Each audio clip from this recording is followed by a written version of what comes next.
Welcome to only IAS. स्वागत है आप सभी लोगों का प्रीलिम बूस्टर न्यूज डिस्कशन में। आज है 9 जून 2021। तो आइए देख लेते हैं कि ऐसे कौन से इंपॉर्टेंट आर्टिकल्स हैं जो आज हम कवर करने वाले हैं। हमारा फर्स्ट आर्टिकल सी स्नॉट के बारे में है। सी स्नॉट एक प्रकार का स्लज होता है, कचरा, गाद, जो आपको पानी के ऊपर तैरता हुआ दिख जाएगा। हालांकि ये पानी के नीचे भी हो सकता है, ठीक है। एनवायरमेंटल कंसर्न्स रेस किए जा रहे हैं टर्की में, बिकॉज वहां पर सी स्नॉट का एक्यूमुलेशन देखा जा रहा है आसपास की वाटर बॉडीज में, जो समंदर का एरिया है वहां पर। अगर ये सी स्लज या सी स्नॉट लगातार लंबे समय तक वहां पर बना रहेगा तो डेफिनेटली वहां के इकोसिस्टम को बहुत ज़्यादा नुकसान होगा। तो सी स्नॉट क्या होता है वो तो हमने समझ ही लिया कि एक पतली सी लेयर होती है जो ग्रे या ग्रीन कलर की हो सकती है, स्लज की, कचरे की, गाद की, जो आपको इस तरीके से देखने में लग सकती है जहां आप इस इमेज में देख सकते हैं। ये एक्चुअली में जब किसी वाटर बॉडी में न्यूट्रिएंट की मात्रा बहुत ज़्यादा बढ़ जाती है तो जो एल्गी होते हैं उनकी वजह से ये फॉर्म होता है, ठीक है। अगर आप टर्की की लोकेशन देखना चाहते हो तो इस मैप में देख सकते हैं, ये इंडिया है और यहाँ पर है टर्की। ये कोविड का मैप है, इसे मैंने यूज़ किया है लोकेशन दिखाने के लिए। ऐसा नहीं कि इंडिया इन सभी देशों पर बॉम्बिंग कर रहा है, जैसा कि आपको प्राइमा फेसिया देखने में लग सकता है, बट ऐसा है नहीं। सी स्नॉट की बात करें तो इसे फॉर द फर्स्ट टाइम 2007 में रिकॉर्ड किया गया था। उसके बाद ये ग्रीस के नज़दीक में एजियन सी में भी देखा गया। अगर आप एजियन सी की लोकेशन देखना चाहें तो ये देखिए, ये है ब्लैक सी, ये है मेडिटेरेनियन सी यानी कि भूमध्य सागर। इस मैप में यहाँ पर है ये मेडिटेरेनियन सी, और ये है एजियन सी। यहाँ पर कंट्री ग्रीस है, तो इसके आसपास भी स्लज को देखा गया। देखिए, न्यूट्रिएंट की ओवरलोडिंग की वजह से सी स्नॉट की प्रॉब्लम होती है और इसका कारण वार्म वेदर हो सकता है जो कि ग्लोबल वार्मिंग की वजह से हो रहा है, वाटर पोल्यूशन हो सकता है, अनकंट्रोल्ड डंपिंग हो सकती है जो कि हाउस होल्ड से आती है, मतलब घरों से गंदा पानी या कचरा या इंडस्ट्रियल वेस्ट हम पानी में छोड़ देते हैं, तो उसकी वजह से भी प्रॉब्लम क्रिएट होती है। अभी ये कहाँ देखा गया है, अभी प्रॉब्लम क्यों आ रही है? सी ऑफ मरमरा में, जो टर्की का सी ऑफ मरमरा है, वहाँ पर ये सी स्नॉट रिकॉर्ड किया गया और लोगों को प्रॉब्लम हुई। ये देखिए, ये टर्की है और ये है सी ऑफ मरमरा, जो कि एजियन सी और ब्लैक सी के बीच में है, जैसा कि आप लोकेशन देख पा रहे हैं। तो यहाँ पर अभी ये रिकॉर्ड किया गया है, ये ब्लैक सी और एजियन सी के एडजॉइनिंग रीजन में आपको मिलेगा। तो यहाँ पर ये प्रॉब्लम है। ये मरीन सिस्टम को कैसे अफेक्ट कर सकता है? डाइवर्स ने ये बताया कि जिस रीजन में सी स्नॉट रिकॉर्ड किया गया है वहाँ पर बहुत बड़ी संख्या में मछलियाँ मर गई हैं, जिन्हें कोस्टल रीजन में भी देखा जा सकता है। ये जो सी स्नॉट या सी स्लज है, ये सरफेस को कवर कर लेता है और कई बार ये पानी में 80 से 100 फीट की गहराई तक भी पाया जाता है। अगर इसे रोका नहीं गया तो संभव है कि ये जमीन में नीचे जो लेयर होती है, जो सी सरफेस होता है, वहां पर जाके जम जाए। उसके बाद ये मरीन इकोसिस्टम को बुरी तरीके से प्रभावित करेगा। पार्टिकुलरली देखिए, पानी पॉइजन हो जाएगा इस तरीके से, तो एक्वेटिक लाइफ उसे बियर नहीं कर पाएगी, लाइक फिशेस, क्रैब्स, ऑयस्टर्स, घोंघा या सीप या फिर सी स्टार्स, ये सभी मरने लगेंगे। तो ये प्रॉब्लम तो आएगी। हमारा नेक्स्ट आर्टिकल आसियान के बारे में है। एक्चुअली में चाइना ने अभी जो 10 आसियान के देश हैं उनके फॉरेन मिनिस्टर्स की एक मीटिंग को होस्ट किया है। दैट्स वाई ये न्यूज़ में आया है। फर्दर चाइना और आसियान के रिलेशंस का ये तीसवां साल है, 30th ईयर है, तो इस वजह से भी ये न्यूज़ में रहा। बात करते हैं आसियान के बारे में। आसियान का फुल फॉर्म है the association of south east Asian nations, regional organisation है ना। इसे पूरे रीजन में पॉलिटिकल और सोशल स्टेबिलिटी को इंश्योर करने के लिए बनाया गया था। आसियान की थीम है one vision, one identity, one community. ASEAN का सेक्रेटेरिएट आपको इंडोनेशिया के जकार्ता में मिलेगा। 1967 में इसे स्टैब्लिश किया गया था बैंकॉक डिक्लेरेशन के माध्यम से। शुरू में जब इसे बनाया गया था तो 10 देश नहीं थे जैसा कि अभी हैं, तब केवल 5 देश एक साथ आए थे। Those were Indonesia, Malaysia, Philippines, Singapore और थाईलैंड। हालांकि अभी इसमें टोटल 10 देश हैं, 2 Brunei, Cambodia, Indonesia, Laos, Malaysia, Myanmar, Philippines, Singapore, Thailand और वियतनाम। चाइना इसका हिस्सा नहीं है। हालांकि चाइना और इंडिया के आसियान के साथ काफ़ी अच्छे संबंध हैं। इंडिया की अगर आप बात करें तो देखिए, इंडिया ने जब से चाइना के साथ स्टैंड ऑफ इंडिया का हुआ है, फर्दर जो लद्दाख स्टैंड ऑफ हुआ, उसके बाद आसियान को ज़्यादा इंपॉर्टेंस देनी शुरू कर दी। बिकॉज आसियान के कई सारे देशों के साथ चाइना के भी इश्यूज हैं, प्रॉब्लम्स हैं, तो चाइना के ऊपर प्रेशर क्रिएट करना ज़रूरी है। इसके लिए ज़रूरी है कि उसके आसपास जो भी देश हैं उनके साथ इंडिया के रिलेशंस अच्छे हों, इंडिया का कोऑपरेशन बढ़िया हो, ठीक है। हमारा next article UN CEO water mandate के बारे में है। देखिए, जो वेरियस इंडस्ट्रीज होती हैं कई सारे देशों में, उनसे जो पानी निकलता है वो अक्सर गंदा होता है, पोल्यूटेड होता है।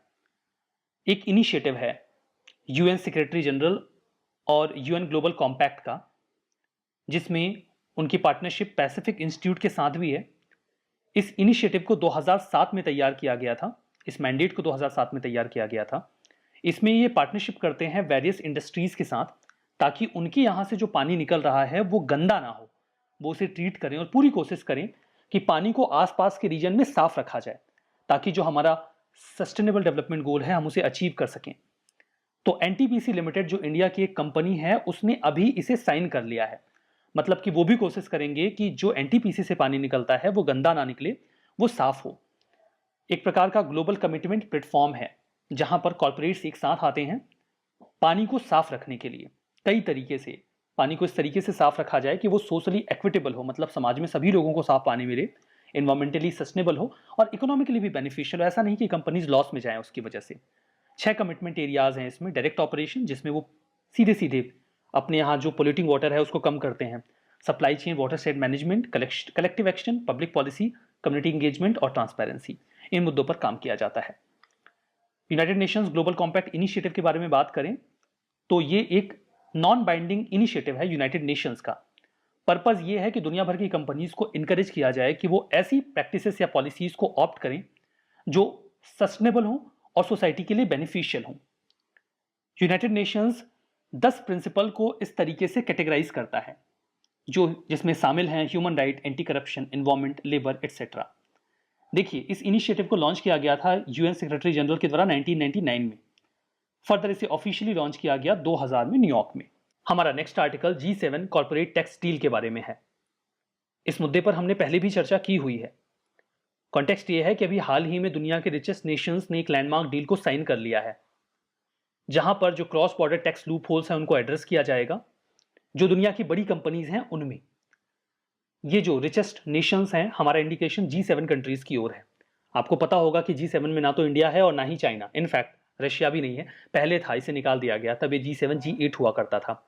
2014 में निकाल दिया गया था, जब रशिया ने अटैक किया था यूक्रेन के ऊपर और क्रीमिया को एनेक्स कर लिया था। उसके बाद से ये G7 बन गया है, ग्रुप ऑफ 7, G7। ये चाहते हैं कि दुनिया में हर देश जो बड़ी कंपनीज हैं उनसे कम 15% टैक्स जरूर वसूलें। इससे ये भी कोशिश की जाएगी कि कंपनीज से वहां पर टैक्स वसूला जाए जहां पर वो ऑपरेट कर रहे हैं। ऐसा ये G7 कंट्रीज क्यों चाहती हैं? इंडिया को इससे फायदा है कि नुकसान है? इंडिया को डेफिनेटली इससे फायदा है। इंडिया चाहता है कि ऐसा हो। ऐसा क्यों चाहता है इंडिया, या फिर ऐसा क्यों चाहते हैं ये G7 नेशंस? देखिए, होता यह है कि मान लीजिए यूएसए में एक कंपनी ए है जो ऑपरेट कर रही है। यूएसए ने टैक्स बढ़ा दिया, तो कंपनी ए एक ऐसे देश में शिफ्ट होना चाहेगी जहां पर उससे कम टैक्स वसूला जाए। वो एक ऐसे, जैसे मान लीजिए यूएसए उनसे 25% टैक्स ले रहा है, तो कंपनी ए एक ऐसे देश में जाके अपनी विंग को खोल लेगी जहां पर टैक्स उनसे केवल 10% लिया जा रहा है, 8% लिया जा रहा है। अब इससे नुकसान किसको हो रहा है? यूएसए को हो रहा है। यूएसए अगर और ज्यादा टैक्स बढ़ाने की कोशिश करेगा तो कंपनी ए उससे यही कहेगा, आप टैक्स बढ़ाएंगे तो हम कहीं और चले जाएंगे। तो यूएसए के ऊपर प्रेशर रहेगा, वहां की गवर्नमेंट के ऊपर प्रेशर रहेगा। लेकिन अगर वो एक कॉमन सिनेरियो जनरेट कर लें कि हर कंट्री में कम से कम आपको 15% टैक्स तो देना ही है, तो फिर ये कंपनी इवैल्यूएट करेगी कि हम दूसरे देश में जाएंगे, खर्चा करेंगे और वहां पे भी हमें 15% तो कम से कम देना ही पड़ेगा। तो फिर यूएसए में ही रहते हैं। कई सारे देश ऐसे हैं जो कम टैक्स अपने यहाँ कॉर्पोरेट टैक्स चार्ज करके कंट्रीज को ल्योर करते हैं, अट्रैक्ट करते हैं अपने यहाँ। अब इसका नुकसान इंडिया में भी होता है। इंडिया का जो भी रेवेन्यू है उसमें कॉर्पोरेट टैक्स का एक बहुत बड़ा हिस्सा होता है। इंडिया एक लिमिट के बाद कॉर्पोरेट टैक्स कम कर नहीं पाता, और करता भी है तो मन मार के करता है। नुकसान होता है इससे। हम करना नहीं चाहते लेकिन करना पड़ता है, बिकॉज हमें भी तो अट्रैक्ट करना है कंपनीज को। लेकिन अगर ये मिनिमम 15% वाला मामला आ जाएगा तो हमारे ऊपर बाध्यता कम रहेगी और तब कंपनीज हमारे यहाँ आएंगी, क्योंकि उन्हें बाकी जगहों पर भी ये टैक्स पे करना पड़ेगा। फर्दर जो इंडियन कंपनीज हैं वो भी ऐसे जगहों पे भाग के जाना चाहती हैं जहां पर उन्हें कम टैक्स पे करना पड़े। अब देखिए, एक मामला ये भी है, मान लीजिए ये G7 कंट्रीज ने ऑप्ट कर लिया कि हम 15% एटलीस्ट चार्ज करेंगे, लेकिन बाकी की कंट्रीज नहीं कर रही हैं, तो कैसे होगा बात? तब कैसे बात बनेगी? इसमें एक प्रावधान और किया गया है। एक प्रावधान ये और है कि सपोज करिए कि एक इंडिया की कंपनी है ए, इंडिया चार्ज कर रहा है 20% टैक्स। फर्दर इंडिया ने ये एक्सेप्ट कर लिया है कि हम कम से कम 15% टैक्स तो चार्ज करेंगे ही सभी कंपनी से। अब इंडिया की कंपनी एक ऐसी जगह पे भाग के चली जाती है जहां पर केवल 5% टैक्स लिया जाता है। अब इस प्रावधान के अनुसार वो कंपनी इंडिया की है, ऑपरेट कहीं और कर रही है, वहां पर उसे केवल 5% टैक्स देना पड़ रहा है। इंडिया को इससे लॉस हो रहा है, हमारे यहाँ रेवेन्यू कम आ रहा है, हमारे यहाँ एम्प्लॉयमेंट जनरेट नहीं हो रहा। तो इंडिया के पास ये अधिकार होगा कि 15% में ये 5% माइनस करके इंडिया इनसे इंडिया में 10% चार्ज कर सकता है। ये राइट इंडिया को मिल जाएगा। अब इस कंपनी ए को इंसेंटिव नहीं रह जाएगा ना दूसरे देश में जाने को लेकर, तो ये कोशिश करेंगे कि अपनी विंग इंडिया में ही खोले, ना कि दूसरे देश में। तो ये राइट मिल जाएगा। मतलब जो भी टैक्स डिफरेंस होगा वो कंट्री चार्ज कर सकती है जहां पर वो कंपनी एक्चुअली एग्जिस्ट करती है। इससे डिसइंसेंटिवाइज किया जाएगा उन कंपनीज को जो ऐसी जगहों पर जाकर इन्वेस्ट करते हैं जहां पर कम टैक्स चार्ज किया जाता है। यह डिसइंसेंटिव होगा उन देशों के लिए जो इस प्रावधान को एक्सेप्ट नहीं करेंगे कि हम अपने यहां कम से कम 15% चार्ज करेंगे। Organisation of economic cooperation and development भी इस प्रकार के टैक्स निगोशिएशन में हिस्सा लेने का मन बना रहा है। तो एक प्रॉपर मैकेनिज्म डेवलप किया गया है। एक बार G7 इसे साइन कर लेता है, तैयार कर लेता है, तो परसुएट करेंगे बाकी कंट्रीज को भी कि वो भी इसे एक्सेप्ट करें। इंडिया तो डेफिनेटली इसे एक्सेप्ट कर लेगा। इंडिया के ऊपर इंपैक्ट की बात की गई है तो वही है कि इंडिया बेनिफिट होगा, बिकॉज इंडिया को आर्टिफिशियली लोअर करना पड़ता है टैक्सेस को। हम करना नहीं चाहते बट करना पड़ता है, बिकॉज हमें कंपनीज को अट्रैक्ट करना होता है। अगर हर देश 15% कम से कम चार्ज करेगा तो हमें थोड़ी कम समस्या होगी। ठीक है, हमारा next article United Nations general assembly के बारे में है।